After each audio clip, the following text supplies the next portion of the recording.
Agora que você já estudou a teoria sobre eletricidade básica em nosso manual e já tem os conhecimentos básicos fundamentais para aprofundar nosso estudo, podemos passar para o aprofundamento e compreensão de outros processos fundamentais para qualquer técnico que pretenda trabalhar com a manutenção de equipamentos de informática.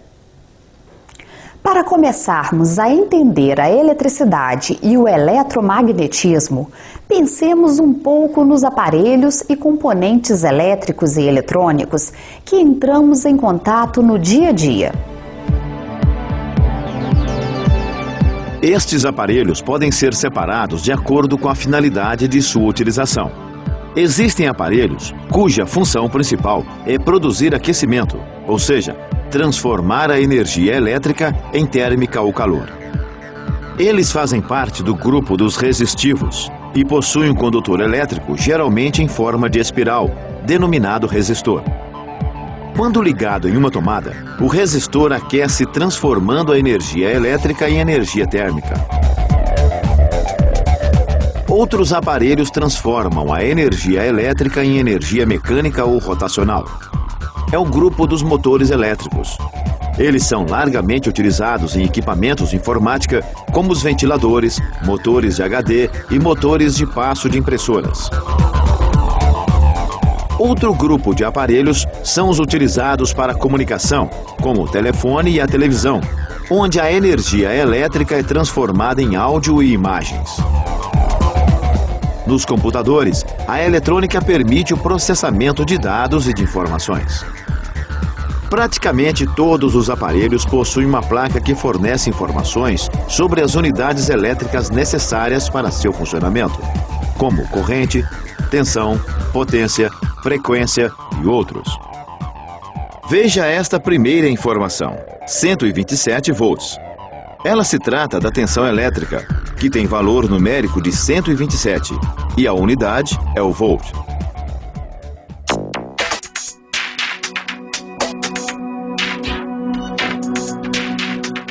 Tensão elétrica é a força com que os elétrons são empurrados dentro de um condutor.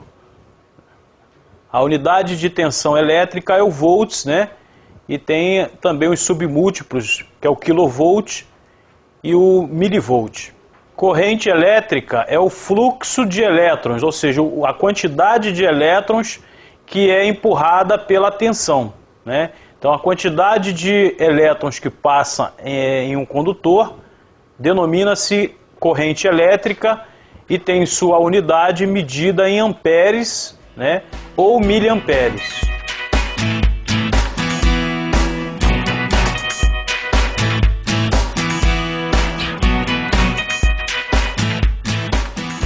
Em um circuito fechado, o fluxo de elétrons ocorre da placa negativa da fonte para a placa positiva.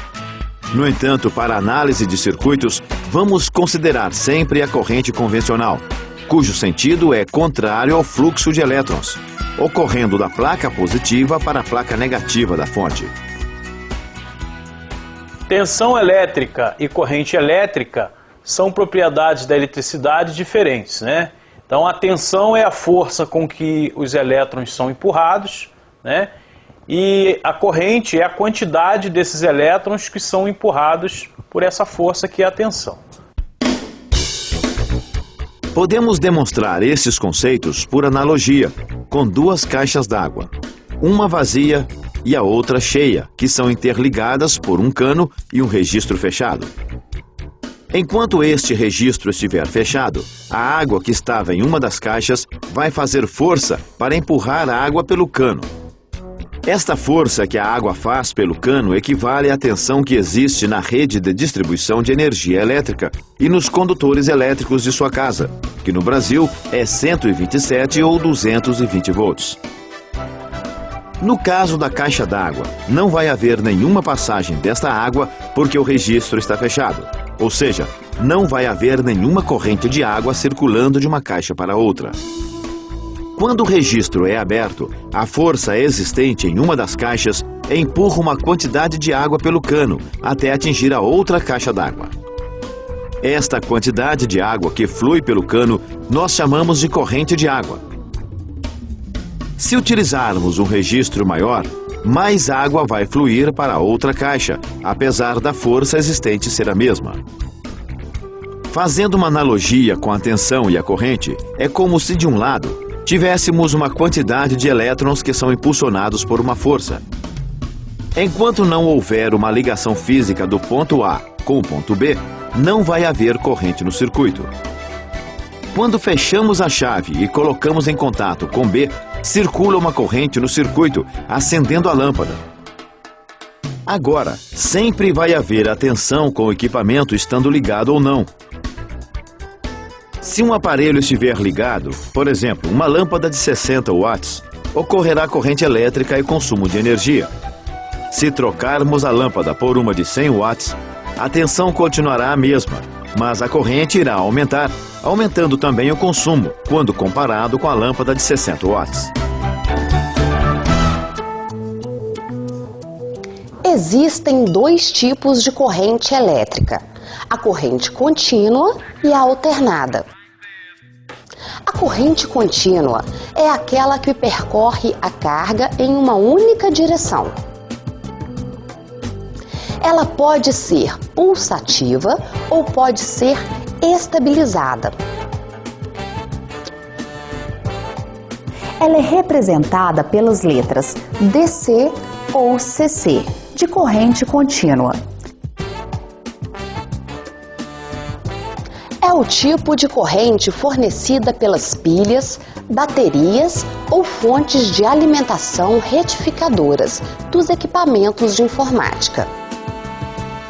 É utilizada internamente em equipamentos de informática e pode ser conseguida a partir da corrente alternada em suas fontes de alimentação retificadoras.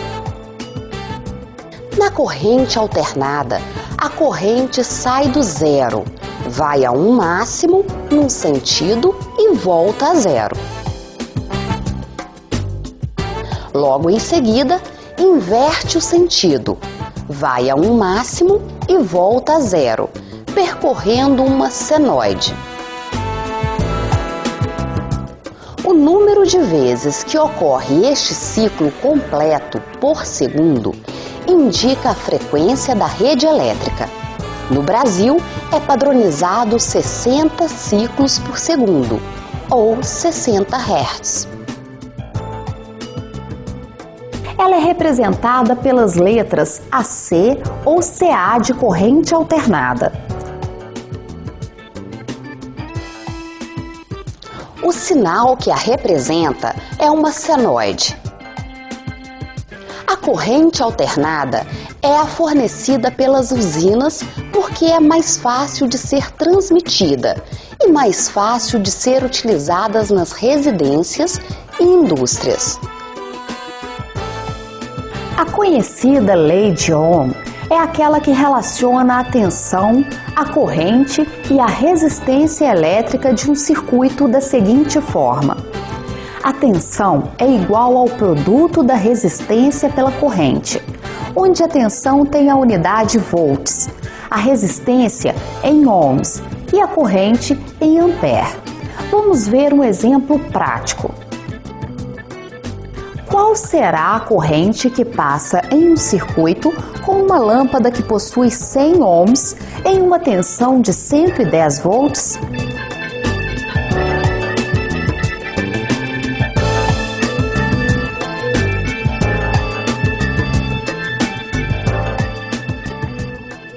Corrente é igual à divisão da tensão pela resistência.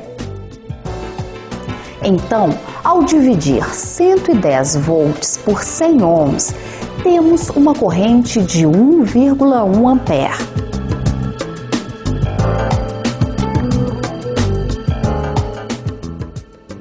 Se a tensão de alimentação subir para 220 volts, qual será a corrente elétrica na lâmpada?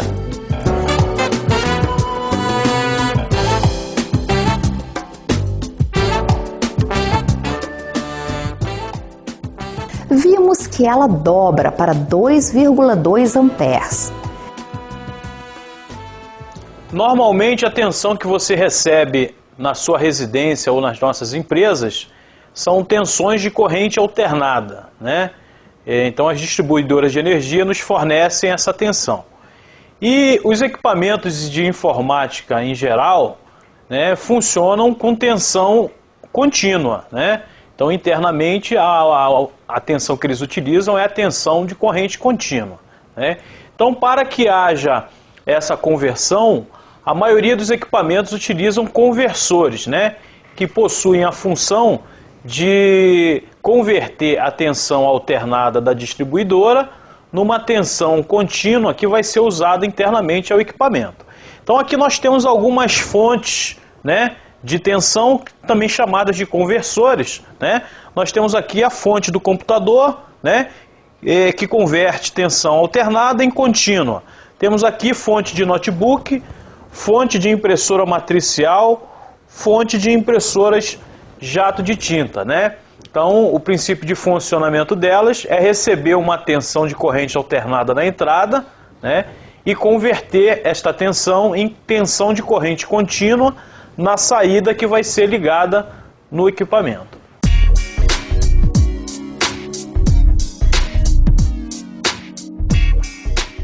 A potência é outro valor importante. Ela indica a potência elétrica necessária para o funcionamento dos aparelhos. Quanto maior o valor da potência, maior será o consumo de eletricidade do aparelho. A relação entre a potência, a tensão e a corrente é explicada pela lei de Joule e é expressa pela fórmula. Potência é igual a tensão vezes a corrente, com a unidade de potência em watts, a tensão em volts e a corrente em ampere. Vamos estudar o caso do chuveiro. Ele pode variar o aquecimento e funcionar sob uma tensão de 110 ou 220 volts. O resistor do chuveiro tem a função de aquecer. Ele é composto por 3 pontos de contato, sendo que um deles sempre permanece ligado ao circuito. As ligações inverno e verão são obtidas utilizando-se comprimentos diferentes do resistor. Observe que na ligação verão, o resistor apresenta-se maior e na posição inverno, utiliza-se um trecho menor do fio resistor, permitindo que a potência e, portanto, o aquecimento sejam maiores. Portanto, para uma mesma tensão e espessura do resistor, quanto menor o seu tamanho, maior será o aquecimento de água do chuveiro e maiores serão sua corrente e potência consumida. Vamos visualizar isto com um exemplo prático. Um chuveiro de 4.400 watts de potência ligado a uma tensão de 220 volts absorverá qual valor de corrente? Aplicando a fórmula da lei de Joule, temos potência é igual corrente vezes a tensão. Então, a corrente é igual à potência dividida pela tensão, que será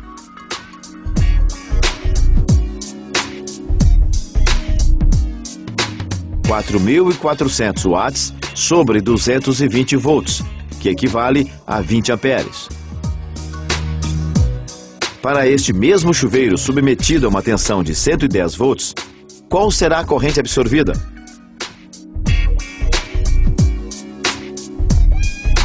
(4.400 divididos por 110 equivalem a 40 amperes. Observe que para um mesmo chuveiro ligado em 220 volts, a corrente será a metade se ligada em 110 volts. Assim, na instalação do chuveiro em 220 volts, pode-se utilizar condutores com bitolas menores, reduzindo o custo de instalação.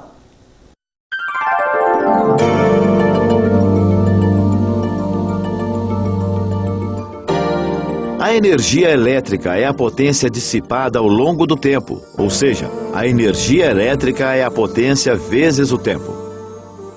Se o tempo considerado for a hora, a energia é expressa em watt-hora. Como esta unidade é muito pequena, na prática usa-se a potência em kilowatt e a energia em quilowatt-hora. A energia elétrica é medida por instrumentos chamados quilowatt-hora que somam a potência consumida ao longo do tempo. Vamos aprender mais com um exemplo prático. Qual o consumo de energia mensal de um chuveiro com potência de 4.400 watts ligado durante 1 hora por dia? Vimos que o consumo de energia é igual à potência vezes o tempo. Consumo de energia será a potência de 4.400 watts vezes o tempo de 1 hora vezes 30 dias. O consumo de energia será de 132.000 watts-hora por mês, ou 132 kWh. Qual o valor a ser pago no final do mês pelo consumo do chuveiro se o quilowatt-hora vale 50 centavos? O valor mensal a ser pago será de 132 kWh vezes 50 centavos, resultando em R$ 66.